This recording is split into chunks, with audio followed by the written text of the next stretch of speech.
Dear students, this class is about drugs for gout. So, gout, as you all know, it is a metabolic disease which is characterized by recurrent episodes of acute arthritis due to deposition of monosodium urate crystals in the joints and cartilage. When the serum uric acid level becomes more than 7 milligrams per deciliter, it gets transformed into monosodium urate crystals, which is insoluble and gets deposited. And this results in uric acid renal calculi, tophi, which is a presentation of chronic gout, and interstitial nephritis. So chronic gout is due to hyperuricemia or constant high serum uric acid level. The causes of secondary hyperuricemia are mainly diseases like leukemias, lymphomas, polycythemia, which is characterized by increased cell turnover, which may lead to increased uric acid synthesis, and drugs which cause hyperuricemia are thiazides, furosemide, pyrazinamide, ethambutol, levodopa, which reduces the uric acid excretion. This is the uric acid synthesis, de novo synthesis pathway. The nucleic acid contains purines, and this purines they gets converted to hypoxanthine, xanthine, and then uric acid. Xanthine oxidase is an enzyme which catalyzes these two steps. Drugs for gout can be classified into drugs for the management of acute gouty arthritis and drugs for chronic gout or hyperuricemia. For acute gouty arthritis, you have NSAIDs, colchicine, glucocorticoids, and for chronic gout, you have uricosurics, which increases the excretion of uric acid, and synthesis inhibitors, which decreases the synthesis of uric acid. So we have probenecid and sulfenpyrazone under uricosurics, and allopurinol, febuxostat under synthesis inhibitors. This is the pathogenesis of acute gouty arthritis. So you can see here these blue thing. This is the monosodium urate crystals. Okay, so this crystal gets deposited in the synovial joint. So you can see these are the synoviocytes, the cells which forms the synovial membrane. So this uric acid crystal gets deposited in the synoviocytes, and this in turn recruits polymorphonuclear leukocytes and mononuclear phagocytes into the joint space because of this deposition, and this in turn releases many inflammatory mediators like leukotrienes, prostaglandins, interleukin 1, and many lysosomal enzymes which together lead to inflammation, swelling, pain, and also destruction of the joint, okay, because of the activation of lysosomal enzyme. So we have drugs like NSAIDs and colchicine, which interferes with the recruitment of these polymorphonuclear leukocytes and these phagocytes, thereby reducing the inflammation of acute gout. An acute gouty arthritis, it presents as a swelling, inflamed, swollen, and painful joint. So small joints are usually affected, and especially the first metatarsophalangeal joint. Okay, so this is the commonest site of acute gouty arthritis. The role of NSAIDs in gout, it inhibits the prostaglandin synthesis and also urate crystal phagocytosis, which we saw earlier. And the most common NSAIDs used are naproxen, piroxicam, diclofenac, indomethacin, or etarocoxib. So among these, indomethacin is commonly preferred. And aspirin, which is an NSAID, it is not used in the management of acute gouty arthritis because it causes renal retention of uric acid when given in low doses. Okay, so this retention occurs because it decreases the uric acid excretion as it competes with the same organic anion transporter in the proximal renal tubule. Okay, so whenever NSAIDs are given for gout, it has to be continued for 3 to 4 weeks, especially when you are going to treat the patient with synthesis inhibitors or uricosuric drugs for the management of chronic gout. You have to give NSAIDs for the period of 3 to 4 weeks in order to prevent the acute flare-up of gouty arthritis. Colchicine, it is another drug used in the management of acute gout. So the mechanism is it binds to tubulin, a protein called as tubulin, and prevents the polymerization of this tubulin into microtubules. And these microtubules polymerization is essential for the chemotaxis of the polymorphonuclear leukocytes.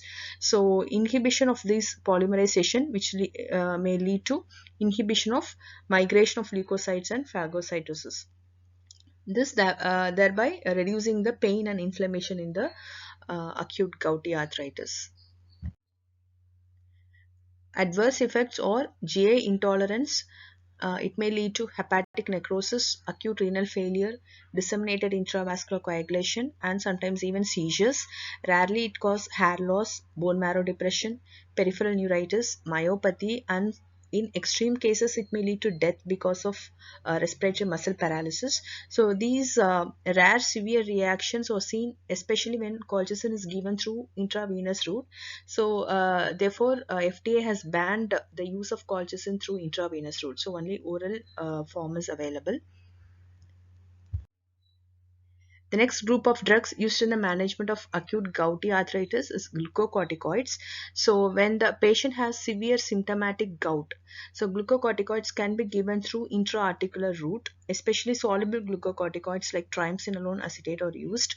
And systemic steroids like prednisolone, they are very rarely needed, only in patients in whom NSAIDs are contraindicated. Interleukin 1 inhibitors or other group of drugs used in management of acute gout in patients who have contraindications or who are refractory to NSAIDs or colchicine therapy. So you have three interleukin 1 inhibitors. You have anakinra, canakinumab, and rilonacept. That's all about management of acute gout. So for the treatment of acute gout, you have NSAIDs as first choice of drug. Then you have colchicine, and you can use glucocorticoids and interleukin 1 inhibitors when needed. And moving on to chronic gout or hyperuricemia. So it is characterized by presentation of tophi and hyperuricemia, increased serum uric acid level concentration. So tophi or nothing but see, you can see here, these are tophi. Okay, so these are the deposition of the monosodium urate crystals. When it is deposited for a prolonged period, it may lead to chronic inflammation, inflammatory changes in the joint, which may lead to tophi. So these are chalk-like stones which is seen especially in the joints of hand, foot, especially metatarsophalangeal joint, and then you can see in the pin of the ear also. And it can present as chronic gout can present as urate stones in the kidney also. So these are the presentation of chronic gout. Allopurinol is the first line agent for the management of chronic gout. It comes under synthesis inhibitor. So it inhibits the xanthine oxidase enzyme, which is responsible for conversion of hypoxanthine to xanthine and xanthine to uric acid. And similarly, febuxostat so also act by the same mechanism. When you are giving allopurinol or any drug, any synthesis inhibitor or uric acid agent for the management of chronic gout, so there is always a possibility of precipitation of acute gouty arthritis. Okay, so this is due to fluctuating plasma urate levels. When you are treating with synthesis inhibitors or uricosuric drugs, there is always a chance of a fluctuation of serum uric acid level, which may lead to intermittent solubilization and recrystallization. So this can cause acute flare-ups of gouty arthritis. So in order to prevent this, you should always use concomitant colchicine or NSAID therapy along with these drugs for a period of 3 to 4 weeks. Okay, and then only you can continue as a monotherapy. The most common adverse effects are GI intolerance, sometimes peripheral neuritis, necrotizing vasculitis, bone marrow suppression, and aplastic anemia can occur even. It can cause hepatotoxicity and interstitial nephritis occasionally. Allergic skin reaction, especially exfoliative dermatitis, can occur. Rarely it can cause cataract due to deposition of allopurinol in the lens. Drug interactions of allopurinol. When you're giving chemotherapeutic drug like azathioprine, the dose has to be reduced when given concomitantly with allopurinol because it increases the concentration of azathioprine by inhibiting the xanthine oxidase enzyme. And similarly, it inhibits the metabolism of probenecid and oral anticoagulants. It increases the hepatic iron concentration. So these are all the points you should keep in mind when giving allopurinol along with these drugs. Febuxostat, it is again a non-purine xanthine oxidase inhibitor similar to allopurinol mechanism of action. It is used in chronic hyperuricemia and liver function abnormalities. Diarrhea, headache, and nausea can occur as adverse effects. It also causes acute gout flares, so NSAIDs has to be given for a period of 3 to 4 weeks. Then you have uricosuric agents. So these are second choice of drugs in the management of chronic gout. You have probenecid and sulfenpyrazone, two most commonly used uricosuric agent. You have a newer drug called as desinuret. The indication of uricosuric agents is mainly in chronic gout with tophi who has frequent gouty attacks, acute flare-ups. Okay, and the mechanism of action, probenecid is an acid, organic acid. Okay, it inhibits the active transport and reabsorption of other acids because it competes with the same transporter. So because of this action, it inhibits the reabsorption of uric acid in the proximal tubule of the kidney, so thereby increasing the uric acid excretion. So you have to be cautious while giving these uricosuric agent. The urine volume has to be maintained at a high level in order to prevent the renal calculi formation. And these drugs ought to be used only when the creatinine clearance is more than 50 ml per minute or serum creatinine is less than 2 milligrams per deciliter. So these drugs are not to be used in renal failure patients. Adverse effects and drug interactions of probenecid. Nephrotic syndrome can be occasionally seen with the usage of probenecid, and both sulfenpyrazone and probenecid rarely can cause aplastic anemia.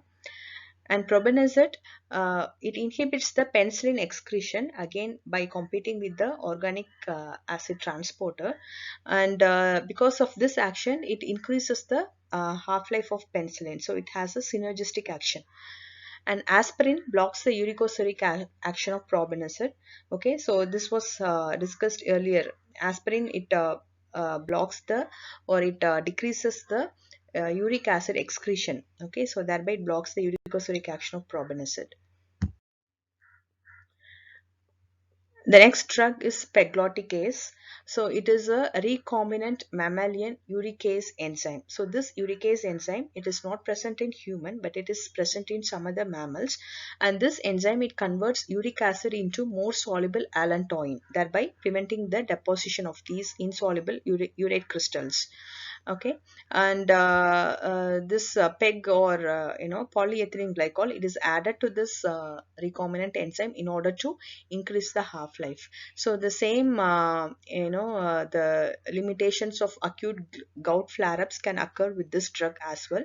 And one of the other major limitation is production of anti-pegloticase antibodies. So since it is foreign to human, antibodies, our immune system can get activated and may produce anti-pegloticase antibodies. So this is the major limitation while using this drug, and it can cause anaphylaxis, nephrolithiasis, arthralgia, muscle spasm, headache, anemia, and nausea can occur. And sometimes hemolytic anemia can be seen in patients with G6PD deficiency because of the production of hydrogen peroxide, which is an oxidizing agent. So that's all about pegloticase. Okay, so to summarize, you have acute and chronic gout. So acute gout is especially it presents with acute gouty arthritis. Okay, for the management of acute gout, NSAIDs are the first choice of drugs, and you have colchicine and intra-articular steroids. and you can use interleukin 1 inhibitors as well in refractory cases. And for chronic gout, you have synthesis inhibitors like allopurinol, febuxostat, and you have uricosuric drugs like probenecid and sulfampyrazole. So whenever you are treating chronic gout with these synthesis inhibitors and uricosuric agents, you have to continue NSAIDs or colchicine for a period of 3 to 4 weeks to prevent gout flare-ups. And while giving uricosuric drugs, you have to be careful to keep the urine volume at a high level in order to prevent renal calculi formation. Thank you.